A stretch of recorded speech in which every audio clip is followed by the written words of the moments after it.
আমলিক তো স্বৈরাচারের একটি স্বৈরাচারের কারখানায় পরিণত হয়ে গিয়েছে। আমরাও দাবি করছি আমলিককে নিষিদ্ধ করতে হবে। এদের রাজনীতিকে নিষিদ্ধ করা এটা সময়ের দাবি, এটা করতেই হবে, আজ হোক কাল হোক। একটা দল যখন তার অপরাধের ঘরকে গুছিয়ে রাখে অপরাধ কার্য সম্পাদনের জন্য, সেই লোকেরা যদি নিষিদ্ধ হয় রাজনীতিতে, তাইলে ওই গড়টা কেন নিষিদ্ধ হবে না? আমলিক তো স্বৈরাচারের ঘরে পরিণত হয়ে গিয়েছে, একটি স্বৈরাচারের কারখানায় পরিণত হয়ে গিয়েছে।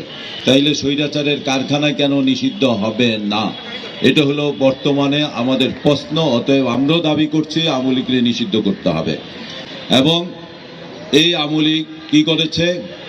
৭১-এর চেতনা, মুক্তিযুদ্ধের চেতনা, শেখ মুজিবের চেতনা, এই চেতনার নাম করে করে বাংলাদেশের মধ্যে যত অপকর্ম রয়েছে সমস্ত কিছু করেছে।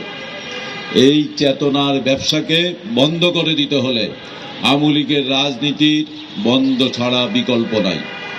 আল্লাহ রব্বুল আলামিন আমাদেরকে সিয়াম সাধনা করে সকল অপরাধ থেকে যেমনি শিক্ষা দিয়েছেন, তেমনি এই রমজান মাসে, সিয়ামের এই মাসে কোরআন অবতীর্ণ হয়েছে।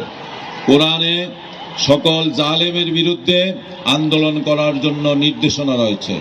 কোরআনে সকল খারাপ কাজ থেকে বিরত থেকে ইসলাম প্রতিষ্ঠার সংগ্রামের জন্য আবেদন করা হয়েছে। আজকে ইফতার মাহফিল থেকে আমরা বলতে চাই যে আসুন, বাংলাদেশের ৫৩ বছর হয়ে গিয়েছে, এইখানে অনেক শাসন আমরা দেখেছি।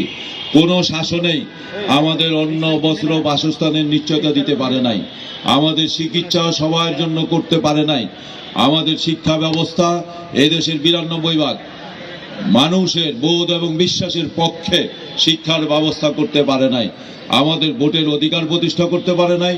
চুরি, ডাকাতি, রাহাজানি, ধর্ষণ, সন্ত্রাস, ঘুষ কোনো কিছুই বন্ধ করতে পারে নাই ৫৩ বছরে। আজকে যারা নতুন করে ক্ষমতায় যাওয়ার স্বপ্ন দেখে, তারা এই পুরান আদর্শকেই, সেই কয়লাকে যেমন পানিতে ধুইলে কয়লার রং কালোই থেকে যাবে, পুরান আদর্শ নিয়ে ক্ষমতায় গিয়ে সুন্দর সুন্দর কথা বলে ক্ষমতায় গিয়ে আবার স্বৈরাচারিতে আসবে না, এই গ্যারান্টি আমাদের কাছে নাই।